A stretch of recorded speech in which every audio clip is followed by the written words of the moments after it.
Hi, I'm CQ the Watch Guy, and today I want to talk about the IWC releases for Watches and Wonders 2025. Let's check it out. All right, friends, hope everyone is having an amazing day today. The sun is setting. This is like a evening recording. Usually I do things in the morning, so welcome to the evening hour, right? I should do like a late night stream once in a while. Maybe there's like a auction or something that's happening late night. I'll come on and do that. Sorry, I need to get hydrated there. All right, let's talk IWC, right? This is not a brand that I speak about on a daily basis, but I have been appreciating very much what they've been doing in the past few years. I mean, it's a brand I've always kind of liked. I love a good big pilot. I'm a big guy. Big guys love big pilots, especially their perpetual calendars. But in the past few years, I think they've been doing some really nice things. Last year, they redesigned the Ingenieur platform and brought that collection back. And this year, they've upgraded it a little bit more. So we're going to talk about that for sure. Those are some of my favorites. We have a new size of the Ingenieur pieces. Now we have 35 millimeters. I want to talk about these interesting pieces first. But before I talk about all the great things they did, I just want to say, like, why? Why do we have, I'm not even going to click it. Why do we need an $81,900 Pilot's Watch Performance Chronograph Perpetual Calendar? Cool watch, does a lot of amazing things, but 81,900 aesthetically is not the most pleasing watch in the world. Not sure if this was something that was necessary. And also with the Big Pilot's Watch Big Pilot, it's a Big Pilot shock absorber, tourbillon, skeleton, XPO. This is $200,000. Why? Just why? You do such great things. Is there somebody buying this? I'm sure, but you're giving them a grenade, man. You're giving them a grenade that if they were going to sell this watch 6, 7 years down the road, even 3, 4 years down the road, what are they going to get back for that $200,000 that they're giving you? Of course, that person who's buying this does not care about money. He should hit up CQTheWatchGuy.com, where he will get great independent watch advice and show him the best way to spend that type of dollar, and really help curate his collection. And you as well, if you need watch advice, make sure you check out CQTheWatchGuy.com. Great, great people over there. I didn't see this. Oh, it's a Le Petit Prince Big Pilot Perpetual Calendar Tourbillon. I love the Le Petit Prince series. I kind of like that watch. It's gonna be expensive, but we're not here to talk about that. Let's talk about two watches that should have been talked about way, way more. Pilot's Chronograph, 41 and 43 millimeters. Let's open up the 43 millimeter. These are done in collaboration with the new F1 movie that's about to come out for the summer. APXGP is the Formula One team that Brad Pitt's driving for in the movie. So that is the team logo or the team watch that this is for. 43 millimeter, 41 millimeter, stainless steel chronograph. Pilot's Chronograph Day. We all know this watch. 7,040 for the 43 millimeter, 6,800 for the 41 millimeter. This is a good looking watch. Look at these watches. Shout out to Oracle Time for the article and the pictures. These are good looking watches. Come on. Isn't that a good looking watch? Clean stainless steel case, black dial, which you have gold or gilt coloring for the lettering, the indices and everything, and then you have gold hands, and a gold hands for all the chronos. But excuse me, the gold is only for for the indices, but the hour markers are still beautiful, great white lume. And I think this is a fun, lovable watch. If you're a fan of Pilot's chronographs, this is a win. The fact that this is 6,800 for the 41 millimeter and 7,000 for the 43 millimeter is proof that great, fun watches can be made at a good, accessible price point, and you don't need to keep inching price points up, right? And these are in-house movements, right? They're not the most fanciest, high hertz, high frequency movements out there, but these are in-house IWC movements that they're going to service for you that are pretty quality movements. And really, what am I asking for from a Pilot's chronograph? I don't need a movement. I don't need a Dynapulse in a Mark 16 or something like that. I love these watches so much, and I thought it was so interesting that Barely anybody is talking about these watches. As a matter of fact, the only people I can find with pictures are Oracle Time, which is a magazine I've never picked up before, a website that I don't go to. And then this is Orbiter, another website that I think I've seen. Look at this thing. Anyways, another website that I don't visit often, if ever. And these are the only guys who have live pictures of these watches. Everybody else had like, graphic shots and stuff like that. But these are the only ones who like made sure to get some live pictures. And honestly, not the best pictures here, but this is where it shines. These are great watches. 43 for me, 41 for you guys. If you're part of that small risk gang, or the I don't want to say small risk gang because a war is gonna start, and you're a smaller risk than me. Let's say that. I'm just joking. You're I think it's so weird that there's just this wrist thing or this size. Like, what's wrong with this? What's wrong with the picture that we have in front of us? There's a 43 millimeter watch for those with larger wrists like myself, and there's a 41 millimeter watch for those who enjoy this watch, but they have a smaller wrist. And there's nothing wrong with a small wrist. You know what I mean? There's nothing wrong with a big wrist. And as I said, like I'm a larger human being, right? So I have a big wrist, but I've met very body skinny, but like depending what they do, whatever, or just their DNA, they got big wrists. So it isn't one size fit all. And I'm gonna stop talking about wrist size because it's the second episode straight where I'm doing this big stand for different sizes and watches, and I will not be the poster child for wrist size. You gotta pay me to bring big watches back, man. Even though I think they should be. Anyways, these are great watches, and I just love the price point. Honestly, I like attractive watches at solid price points. What I also love about this, even though this is a movie collaboration watch, the only places that have the logo of the watch is on the strap, which you're gonna change anyways, and then on the back of the watch. So, which you're not gonna see half the time, right? Nice, actually, case back shot here with a smoked sapphire. I love that. So, it's not all about being an F1 watch. It's not all about being a movie watch. It's just a really, like, some watch designer there said, hey, let's just make something that we're just gonna sell a crap load of, and this is it. And I love this watch at this price point. On the secondary market, these will probably float around the $5,000 to $6,000 range.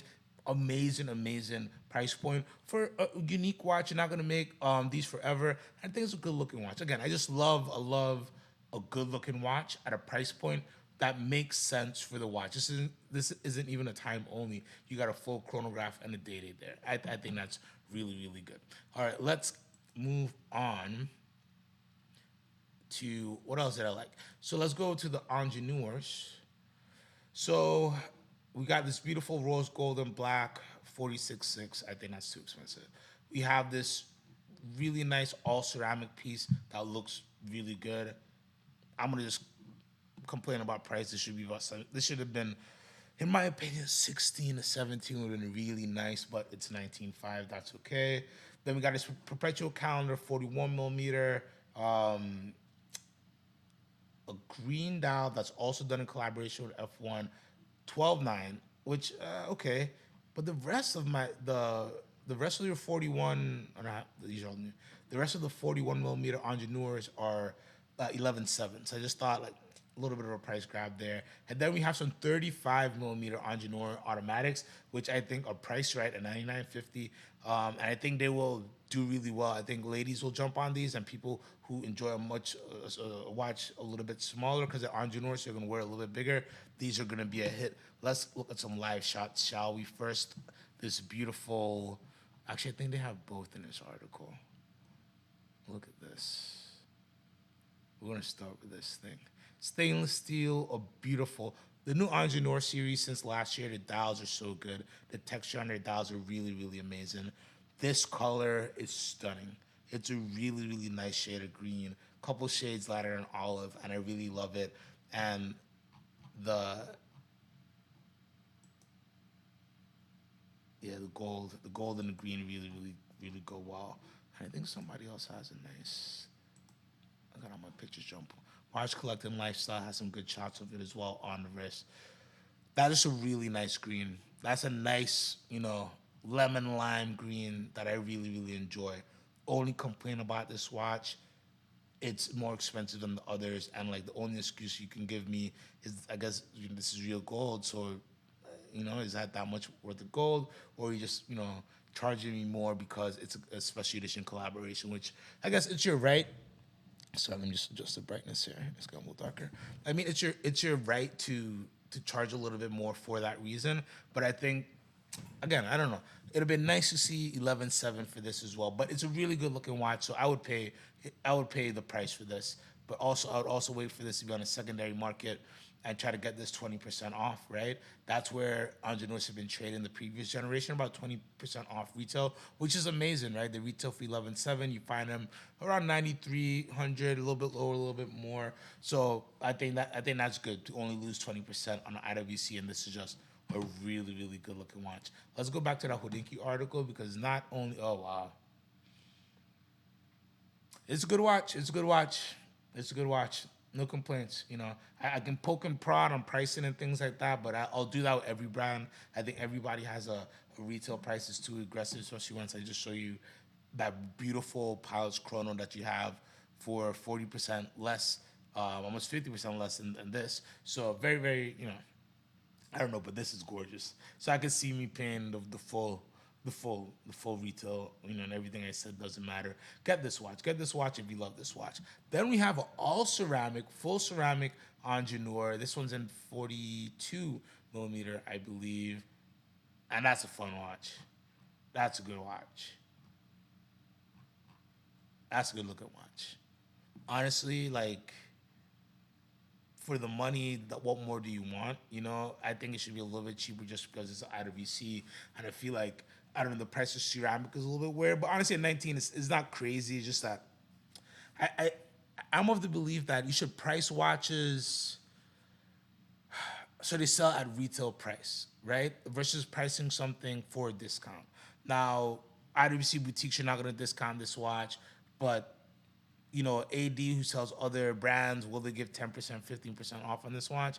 Maybe, right? I feel like we're kind of getting back to those days where that's going to start to happen a little bit. So that's where I get wary, where it's like, if the price is just 10% less, maybe this is a watch that says a piece that me as a salesperson can be like, no reason to discount this, bro. It's 17.5.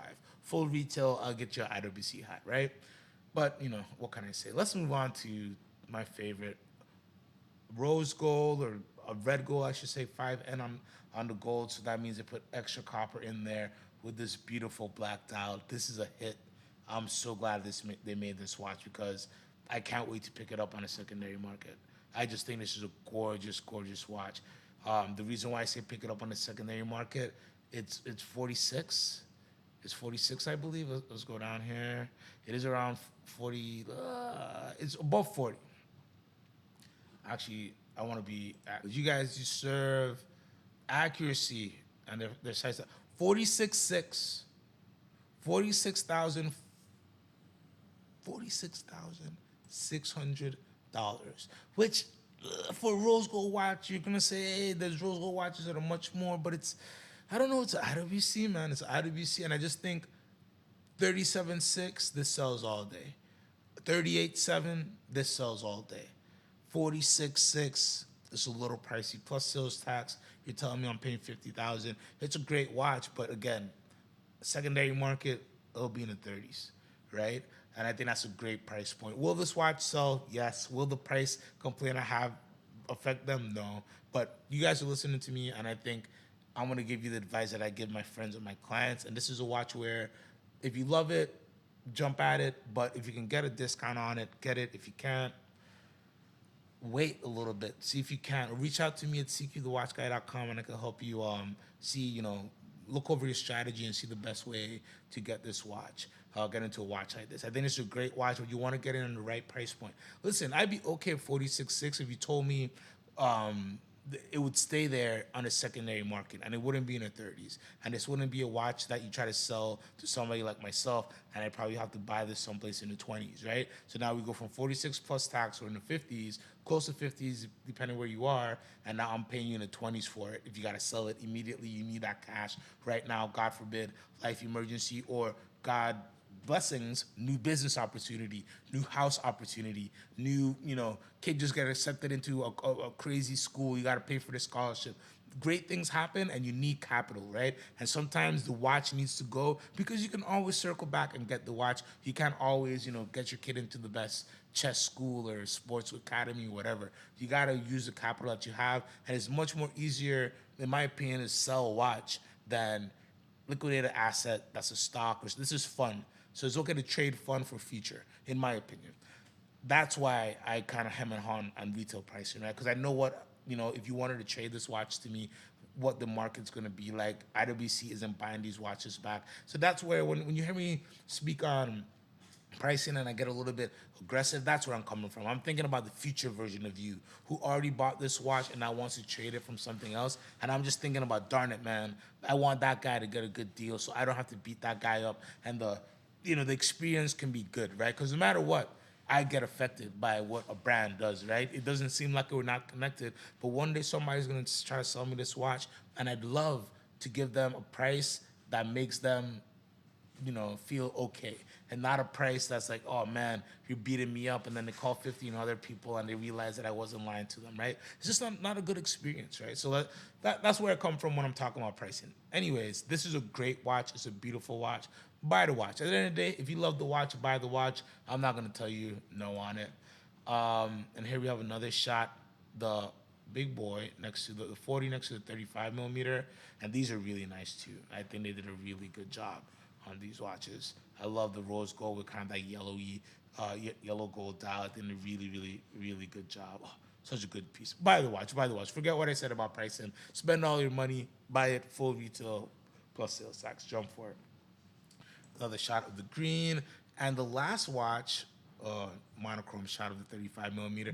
These are hits. I think these are definitely winners, and I'm glad that IWC decided to give mid-size watches a chance for the Ingenieur lineup, because again, I think we need more variety in sizes. These aren't complicated movements to make. Make some variety. Let the ladies have some fun. Let gentlemen with smaller size wrists have some fun. Let younger folks, who are big balling and they hit on crypto, and maybe they can't get the 40 yet, they're still growing, they're still weedies, let them get a 35 and let them enjoy as well. The last watch I'm going to talk about is the perpetual calendar 41 millimeter. I'm on the fence about this. I did a video today. I'm on the fence about it. I like IWC. I like the look of this watch. I like that it's a 41 millimeter. I love perpetual calendars. I love the blue dial. I just wish it had that full year aperture that IWC is so famous for. And I just think it's a unique system, and I just love seeing that full year display versus the leap year counter. So that's just like a personal aesthetic choice, I think.